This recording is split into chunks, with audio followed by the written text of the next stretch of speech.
Welcome to this episode of the Building Texas Show. I am really excited to be sitting down with Emily today and talking about one of my favorite places in Texas, the Alamo. And I had the pleasure of being at the Alamo's 300th birthday, which people will say, well, 300 years. The Alamo's been here longer than the country, longer than a lot of things. And when I look back at the San Antonio River Authority and how the missions were built and what the Alamo originally was, that's a lost story when most people remember the Alamo as the place of a war, a place of a battle.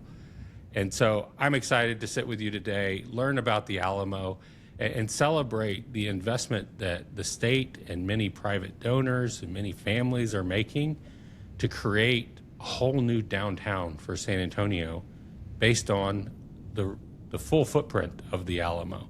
So Emily, Justin, thank you for joining us today. I'm so excited to be here. I'm so excited you're invested in the Alamo. We have all this rich history in our backyard, and we should all celebrate it. So tell me, what was your first experience with the Alamo? I grew up coming to the Alamo for various Children of the Republic of Texas meetings, and I came here on school field trips.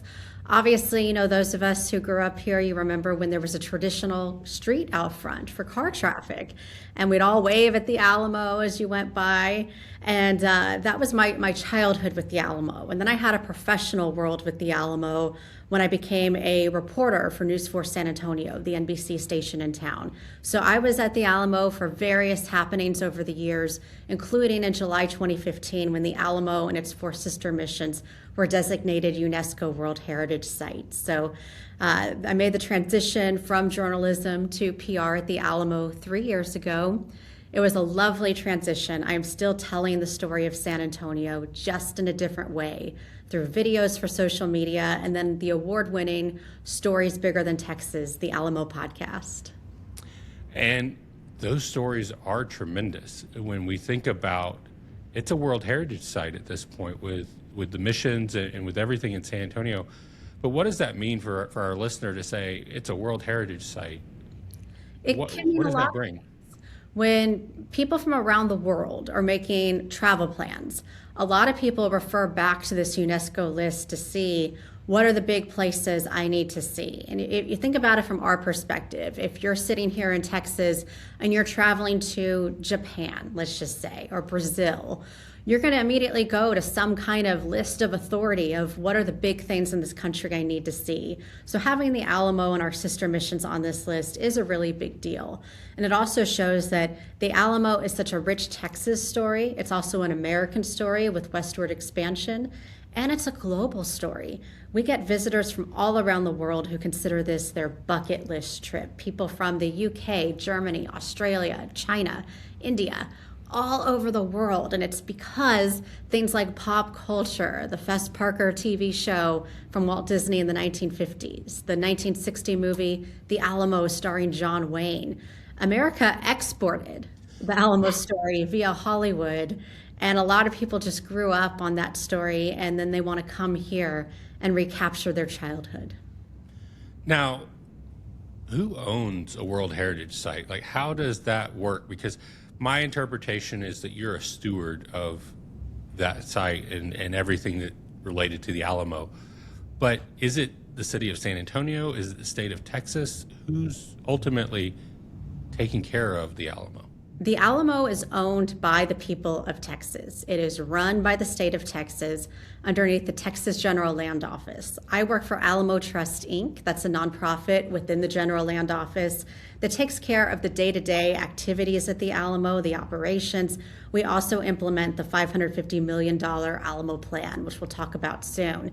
The way I put it is that if a tour guide calls out sick, for example, you need people on the ground in San Antonio who can deal with the day-to-day things that happen when you're running any kind of business. The other four missions that are part of the World Heritage Site are operated by the National Park Service of the federal government.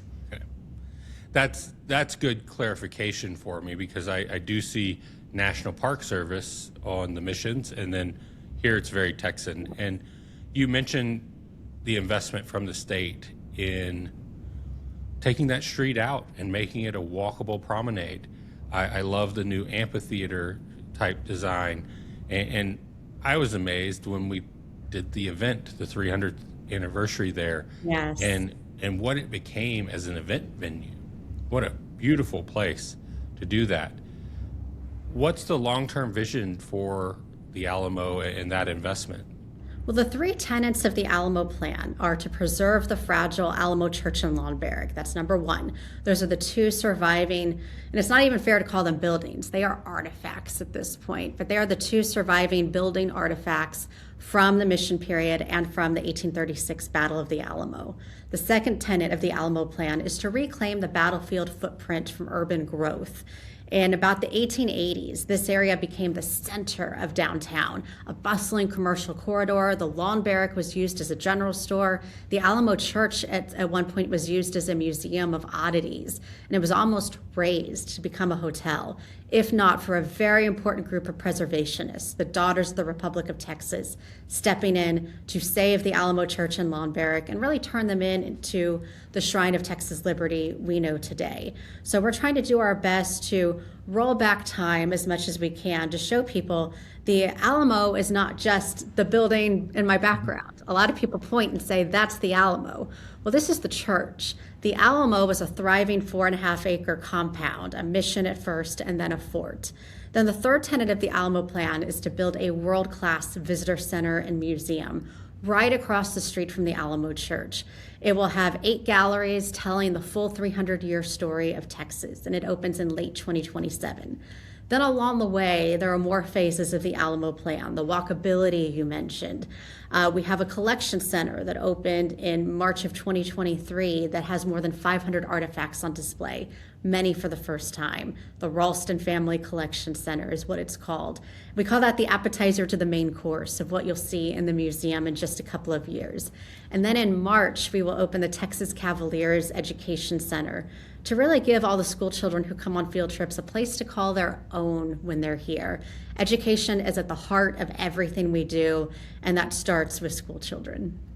I'm amazed, and I just know it's the case, but you're still discovering artifacts from the Alamo. That's Families are turning them in, and it's like, what is this? Our archaeology team has proven history is not static. We are still discovering new things every single day.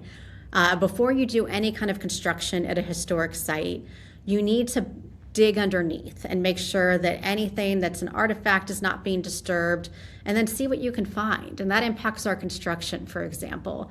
If the archaeologists dig and they say there's an important cultural piece of heritage here, like a portion of a wall, for example, then that impacts the design plans down the road.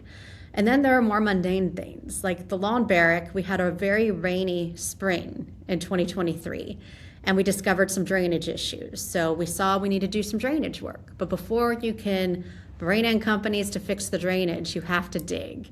And it took us a little longer to get to that drainage work because the archaeologists found so many things. They were in the field, I think, about twice as long as they expected. They found 250,000 artifacts outside the northern end of the Lawn Barrack alone. Everything from musket balls from the battle, gun parts from the era of the battle, and a floor from the Spanish mission era. So it's very exciting. Right now they're working on the perimeter of the Alamo Church, so just outside the church, not inside. And it's exciting that their work is visible to everyday visitors. And this may be the only time that a visitor gets to see real-life archaeologists at work. It's very Indiana Jones sometimes. And they love when kids especially come up and say, what are you digging for? What are you looking for? What have you found? It's very fun to walk past every day and just to say, hey, what are you working on today? Are you finding anything? Well, and for San Antonio, we have a couple of exciting years coming up. We have the Final Four coming in. We have the bond that just passed where the rodeo's moving into downtown. The Spurs are building right near the Alamo. What does that look like for you? And locally, it's Project Marvel, but what does that mean for your part of downtown? Well, Prop A and Prop B are very big for San Antonio. Prop A really helps the rodeo create a year-round set of activities on the east side of town. Prop B will bring the Spurs back to downtown. And for us, that's really exciting. We are investing in downtown, the state of Texas, the people of Texas. the city of San Antonio, Bexar County, individuals and companies are all converging at the Alamo to make an investment. And to see that happening just a little south of us at Hemisphere is really exciting to show the possibilities of downtown San Antonio's. Thriving cities have thriving downtowns, and the more the merrier is what we say. Well, when they do that construction, do they go through the same careful examination that I you cannot and your team do? speak to what the city will do. What I can tell you, just from my previous news background, is that the city of San Antonio is one of the few major cities across the country that has city archaeologists. So we're very fortunate in San Antonio how much history we have preserved. For example, when they were working on the San Pedro Culture Creek, that's a little bit west of the Alamo on the western edge of downtown, they did bring in archaeologists to dig and see what they could find to make sure that this park that they were planning along the river was not going to impede anything historically. So I can't speak to the future of what's going to happen when the Spurs start building downtown, but I can tell you that the city of San Antonio is archaeologically on top of it. Well, it's great to hear, but it's also the reminder that the Alamo footprint is so much bigger than just what we know and think of today. It is. And you've really brought that to life in your promenade with an artist that has made some tremendous work that you can go and touch and feel, and you can really visualize that the mission, the church, is a very small piece of what historically would be called the Alamo. And I applaud the educational element that went into that promenade. And I think that's just the appetizer to what the museum's going to look like and the other facilities that you're working on right now. So you're talking about the Mission Gate in Lunette. It's a very exciting addition to Alamo Plaza. It's an artistic interpretation of the south gate of the Alamo Fort. James Bowie's statue has been placed there, for example, to give a sense of this is where Bowie would have been during the battle. He would have been inside the Low Barrack, adjacent to the south gate, would have fought from his deathbed. So we have opened this up. It's an artistic interpretation by local artist Carlos Cortez. He is a multi-generational artist of a technique called trabaja rústico. It's also called faux bois. So it's concrete fashioned to look like wood. His grandfather worked at the Alamo many, many decades ago, so it was really exciting to see that through line of Carlos here working with his sons. Now, if you're driving through San Antonio, you have seen Carlos's work without even knowing it. He's done the Riverwalk Grotto. He's done pavilions at Brackenridge Park. I think a member of his family did a bus stop outside of Central Market. So you can see the hallmark of his work. What I really like about the Mission Gate in Lunette is that the Alamo closes at 5:30. That's the end of our business day. But we're such a convention city. So if you wander over here, let's say about like 6:30, once your convention wraps up for the day, you go back to the hotel, you want to see some sights. Before the Mission Gate in Lunette, all you could really do is snap a photo of the Alamo Church and maybe ask one of our security people a question and then move along. The Mission Gate in Lunette has all these panels inside that give you the full 300 years of Alamo history. They have bronze reliefs by artist George Nelson that show you how the footprint changed over time, how different buildings came and went, and how it started from a humble Spanish mission to a battle site to a U.S. Army Quartermaster Depot, then all the way to when commercialization moved into downtown. So you get the history of the site no matter what time you come, day or night. And then just south of the Mission Gate in Lunette is Plaza de Valero. So it's just south of what's traditionally been Alamo Plaza. And that is a community park, $20 million, opened in December 2024 in the front yard of the historic Menger Hotel. There is a green space. There is a stage with a pavilion where we've done concerts, history talks, performances, live music, dances, fundraisers, you name it. And then there is an 85-foot flagpole that's very exciting to see. It will eventually, for the holiday season, convert into a tree of lights, kind of like what you see at Zilker Park in Austin. And then just south of there is what we call the Promenade. So that is from H&M currently, the old Jaskies, if you were in San Antonio back in the day, down to Commerce Street. And so that's a walkable pedestrian pathway turning a traditional street for cars into a place for pedestrians. And along the way, there's shaded seating, there's statues of key Texas revolutionary figures, and there's panels as well for the history. So you can see the timeline of the story of Texas, starting thousands of years ago up until modern day. And from there, that's a really important way to enter the site from the south, the southern end of downtown. So the convention center, for example. And that gives you a key. Okay, I have a sense of arrival here. I am walking onto a place that's important, as opposed to in the past, where you've kind of turned a corner and whoop, there's the Alamo Church. Now you know you're stepping foot onto an important place. Well, I can't say enough about what has been done down there in just the last 2 or 3 years, how it's transformed. But in the 40 years that I've seen it transform. And downtown San Antonio, to your point, is a convention city. We have visitors from around the world for 100 different reasons.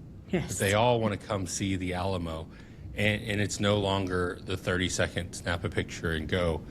I would encourage, if you've been to the Alamo before, come revisit it and come read those stories.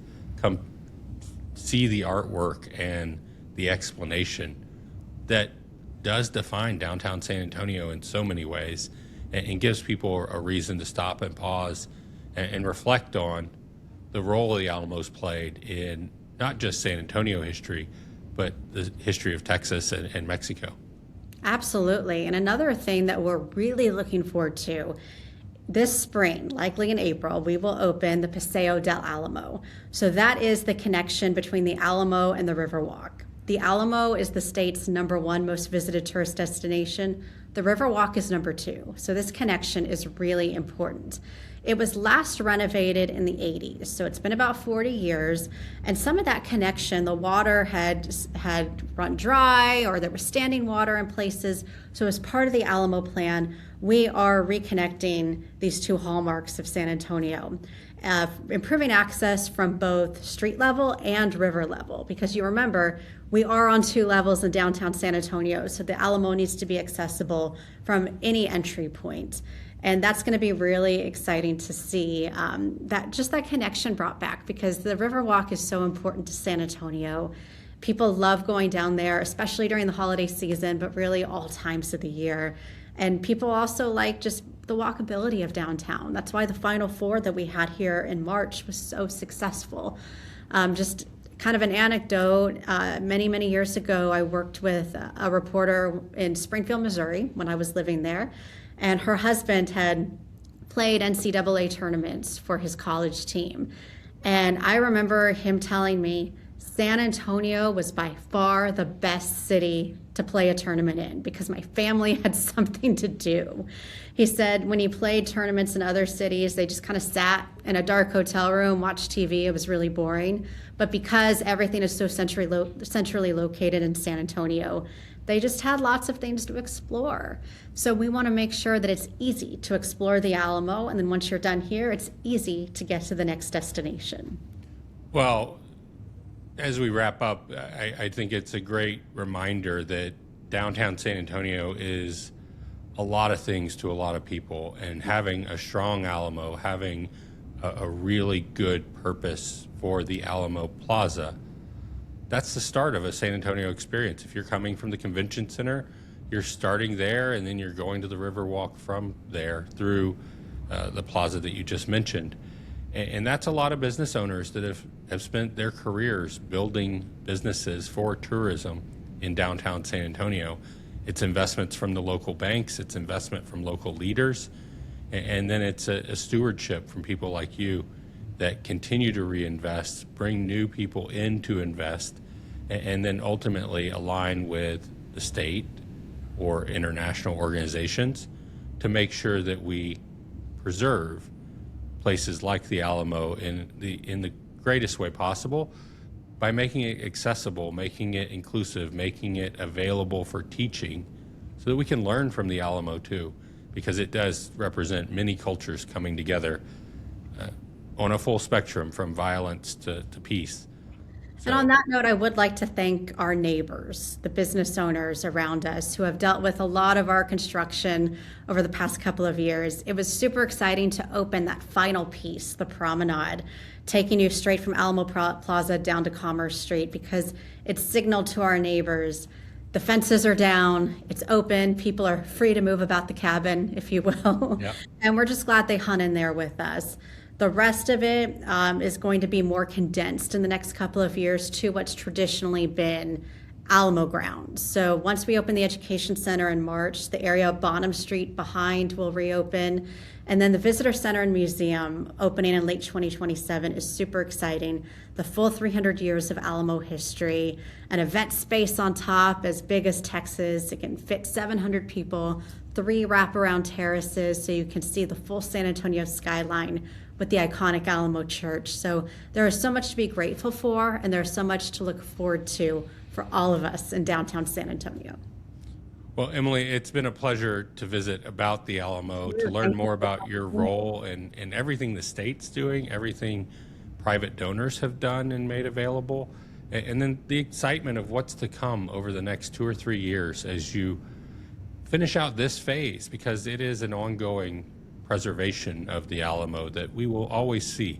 But you're hitting some exciting milestones, and I'm thrilled to see those doors open and for the kids to be able to come in and really celebrate that history. Well, thank you for helping us highlight them. Thank you for joining us at the Building Texas Show. We're excited to share stories from across the state, covering the future of work and what Texas is going to look like over the next 50 years. Please like and subscribe on YouTube